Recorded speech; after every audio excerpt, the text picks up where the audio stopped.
복도에서 민준이 들고 있던 서류를 낚아챈 박태호의 손끝이 거칠게 떨렸어요. 종이 위에는 자신이 숨겨온 차명 계좌의 이동 내역이 고스란히 드러나 있었는데요. 숫자를 따라가던 눈빛은 순식간에 얼어붙었고 바로 앞에 선 민준을 향한 의심은 더 이상 멈추지 않았습니다. 내 놈이 예비를 배신하고 감히. 박태호가 분노를 쏟아낸 바로 그 순간 다리에 힘이 풀렸어요. 손에 쥐고 있던 서류가 떨어졌고 몸은 그대로 무너졌습니다. 현준이 가장 먼저 달려들어 박태호를 붙잡았어요. 아버지. 그런데 아버지를 부르는 목소리와 달리 현준의 눈빛은 쉽게 읽히지 않았는데요. 박태호가 쓰러진 이 장면이 어떻게 시작된 것인지 시간은 그 일이 벌어지기 전으로 돌아갑니다. 강 실장은 약속 장소에 먼저 도착해 있었어요. 손에는 두꺼운 서류 봉투가 들려 있었고 시선은 한 곳에 머물지 못했습니다. 오랫동안 박태호의 곁에서 차명 계좌와 비자금을 관리해왔지만 이제 그 모든 비밀을 직접 넘겨야 했거든요. 잠시 뒤 김단희가 들어왔고 백진주도 그 옆을 지켰습니다. 강 실장은 두 사람을 차례로 바라본 뒤 봉투를 내밀었어요. 손을 놓는 순간까지도 쉽지 않았지만 이미 돌아갈 곳이 없다는 사실을 알고 있었습니다. 여기 있습니다. 김단희는 봉투를 받아들고도 곧바로 열지 않았어요. 강 실장의 얼굴에서 마지막 망설임이 사라질 때까지 기다렸습니다. 더 이상 박태호를 믿지 않는다는 말보다 실제로 손에서 놓은 봉투 하나가 훨씬 분명했으니까요. 무거운 숨을 내쉰 강 실장이 입을 열었습니다. 회장님이 평생 숨겨온 차명 계좌입니다. 그제야 단희는 봉투를 열었고 백진주도 가까이 다가와 안쪽 자료를 확인했어요. 가장 먼저 나온 것은 계좌번호가 정리된 문서였습니다. 그 뒤로 차명 계좌 목록과 비밀번호, 관리 장부가 차례로 놓였어요. 비자금이 어떤 순서로 이동해 왔는지까지 빠짐없이 정리돼 있었습니다. 강 실장은 한 장씩 내려놓을 때마다 자신이 지켜온 시간을 스스로 끊어내는 듯 했는데요. 마지막 자료까지 꺼낸 뒤에는 더 이상 손에 남은 것이 없었습니다. 이제 저도 돌아갈 곳이 없습니다. 목소리는 낮았지만 선택은 분명했어요. 단희는 자료를 처음부터 끝까지 확인했습니다. 서두르지도 않았고 놀란 표정도 보이지 않았어요. 오랫동안 박태호를 무너뜨릴 순간을 기다려왔기 때문에 눈앞의 자료를 놓칠 수 없었거든요. 확인을 마친 뒤 강 실장을 바라보며 짧게 말했습니다. 가족들은 반드시 지켜드리겠습니다. 그 한마디를 들은 강 실장은 처음으로 어깨에 힘을 조금 내려놓았어요. 비자금을 넘기는 선택보다 가족을 지켜야 한다는 마음이 더 컸으니까요. 옆에서 모든 자료를 살피던 백진주는 시선을 떼지 못했습니다. 박태호가 감춰온 돈의 흐름이 한 장씩 모습을 드러낼수록 오랫동안 닿지 못했던 핵심에 가까워지고 있다는 사실을 느꼈어요. 진주는 섣불리 기뻐하지 않았습니다. 자료를 손에 넣은 것과 실제로 돈을 옮기는 것은 전혀 다른 일이었고 강 실장이 건넨 정보가 정확한지 끝까지 확인해야 했거든요. 세 사람은 말을 길게 이어가지 않았어요. 해야 할 일이 이미 정해져 있었으니까요. 잠시 뒤 단희가 준비해둔 노트북이 열렸습니다. 강 실장은 자신이 정리한 순서를 짚어주었고 단희는 그 순서대로 차명 계좌를 하나씩 확인했어요. 첫 번째 계좌가 모습을 드러냈습니다. 이어 두 번째 계좌가 확인됐고 그 뒤에 숨겨져 있던 계좌들까지 차례대로 나타났어요. 화면에 뜬 숫자들이 쌓일수록 방 안의 공기는 무거워졌습니다. 강 실장은 익숙한 계좌들을 바라보면서도 전처럼 아무렇지 않을 수 없었어요. 자신이 지켜온 비밀이 이제는 박태호의 손을 떠날 준비를 하고 있었거든요. 단희는 계좌마다 번호와 비밀번호를 대조했습니다. 관리 장부에 적힌 순서와 화면 속 내역이 일치하는지도 빠짐없이 살폈어요. 백진주 역시 옆에서 자료와 화면을 번갈아 확인했습니다. 누구 하나 서두르지 않았습니다. 단 한 번의 착오도 허용할 수 없는 순간이었으니까요. 모든 확인을 끝낸 단희가 강 실장을 바라봤어요. 이제 시작하겠습니다. 강 실장은 아무 말 없이 고개를 끄덕였습니다. 그 짧은 움직임으로 박태호와의 오랜 관계를 완전히 끊어냈어요. 확인이 끝난 계좌부터 비자금 이동이 시작됐습니다. 첫 번째 계좌에 돈이 빠져나갔고 이어 다음 계좌가 움직였어요. 평생 누구에게도 들키지 않을 거라 믿었던 박태호의 돈이 하나씩 그의 손을 떠났습니다. 단희는 화면에서 눈을 떼지 않았고 진주는 이체가 완료될 때마다 자료를 다시 확인했어요. 강 실장은 자신이 직접 관리했던 돈이 사라지는 과정을 누구보다 가까이서 지켜봤습니다. 눈을 돌릴 수도 있었지만 그러지 않았어요. 자신이 선택한 결과를 끝까지 봐야 한다고 생각했으니까요. 강 실장의 시선은 화면과 서류 사이를 느리게 오갔어요. 한때는 박태호의 신뢰를 지키기 위해 외웠던 번호들이 이제는 그를 떠나는 통로가 되고 있었습니다.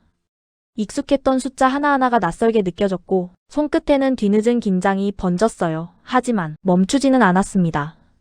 가족을 지키겠다고 선택한 순간부터 과거로 돌아갈 수 없다는 사실을 받아들였거든요. 단위는 그런 강 실장을 재촉하지 않았어요. 필요한 정보만 정확히 확인하며 그가 끝까지 선택을 완성하도록 기다렸습니다. 진주도 입을 다문 채 마지막 계좌까지 지켜봤어요. 세 사람의 침묵은 망설임이 아니라 같은 목표를 향한 확인에 가까웠습니다. 계좌는 정해진 순서대로 계속 움직였습니다. 차명 계좌에 흩어져 있던 돈은 더 이상 박태호의 통제 안에 남아있지 않았어요. 강 실장이 제공한 계좌번호와 비밀번호, 장부가 정확히 맞아떨어지면서 과정은 멈추지 않았습니다. 백진주는 마지막 단계까지 확인한 뒤 짧게 숨을 내쉬었어요. 마지막 이체가 완료됐다는 표시가 화면에 뜨자 세 사람은 한동안 아무 말도 하지 않았습니다. 준비는 끝났고 이제 박태호가 자신의 몰락을 직접 확인할 순간만 남아있었어요. 자, 그런데 여기서 판이 완전히 뒤집힙니다. 구독과 좋아요 눌러주시고 오늘 이야기의 가장 중요한 건 이 다음부터입니다. 이상한 낌새를 느낀 박태호는 현준과 정난, 윤영사를 서둘러 불렀어요. 비자금에 문제가 생겼다는 사실을 확인하기 위해 곧바로 사무실을 나섰습니다. 복도로 나온 순간 민준과 제임스, 윤정이 앞에 서 있었는데요. 민준의 손에는 여러 장의 서류가 들려 있었습니다. 박태호는 걸음을 멈췄어요. 지금 벌어진 일과 민준이 들고 있는 문서가 무관하다고 생각할 수 없었거든요. 박태호는 설명을 기다리지 않았습니다. 민준의 손에서 서류를 그대로 낚아챘어요. 종이에 적힌 내용을 읽기 시작한 얼굴에서 처음에는 의심이 곧이어 분노가 번졌습니다.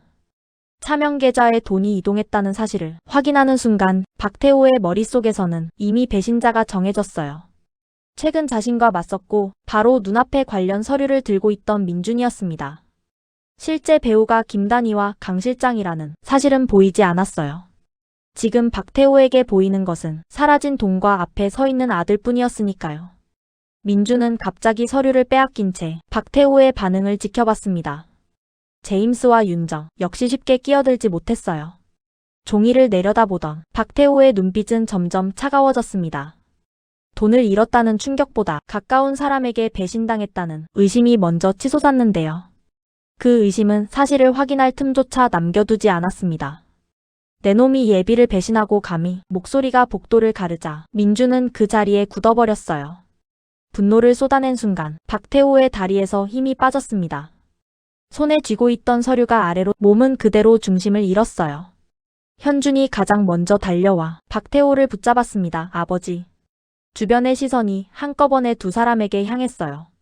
민준은 자신을 향한 의심 앞에서 끝내 아무 말도 하지 못했습니다. 실제로 누가 움직였는지 알고 그 자리에서 단희와 강 실장이 공조를 드러낼 수는 없었거든요. 현준은 쓰러진 아버지를 부축한 채 손을 놓지 않았습니다. 다른 사람들의 눈에는 가장 놀란 아들처럼 보였어요. 하지만 현준의 얼굴에 떠오른 감정은 쉽게 읽히지 않았는데요.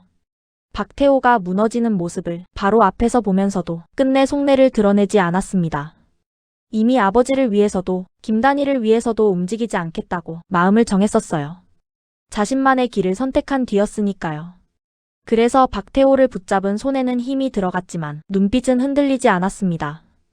아버지가 쓰러졌다는 사실과 그 몰락이 자신에게 어떤 의미가 되는지는 전혀 다른 문제였어요. 현주는 걱정하는 아들의 모습으로 그 자리를 지키면서도 누구의 편인지 밝히지 않았습니다. 박태호의 분노가 민준에게 향하는 동안 진짜 배우는 여전히 드러나지 않았어요. 그 침묵이 현준의 복잡한 속내를 더 선명하게 만들었습니다. 한편 조용한 방 안에서 한 선생은 오래된 서랍을 천천히 열었어요. 안에는 세월이 고스란히 묻어있는 흑백 사진 한 장이 보관돼 있었습니다. 사진 속에는 젊은 시절의 부부가 나란히 서 있었고 그 위에는 동현이라는 이름이 적혀 있었어요. 한 선생은 사진을 꺼내 한동안 바라봤습니다.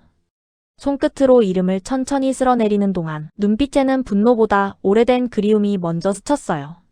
선생님, 조금만 기다리세요. 짧은 한마디였지만 오랜 세월을 버텨온 마음이 담겨 있었습니다. 한 선생은 사진을 가슴 가까이 끌어안았어요. 박태호가 권력을 얻기 위해 버렸던 사람, 끝내 억울함조차 풀지 못한 사람, 누구도 쉽게 입 밖에 꺼내지 못했던 과거를 오랫동안 품고 살아왔거든요. 그래서 지금까지 서두르지 않았습니다. 복수보다 먼저 억울함을 바로잡는 일이 자신이 지켜야 할 마지막 약속이라고 믿었으니까요.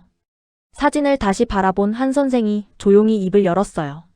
선생님의 억울함을 풀어드릴 날, 이제 정말 머지않았습니다.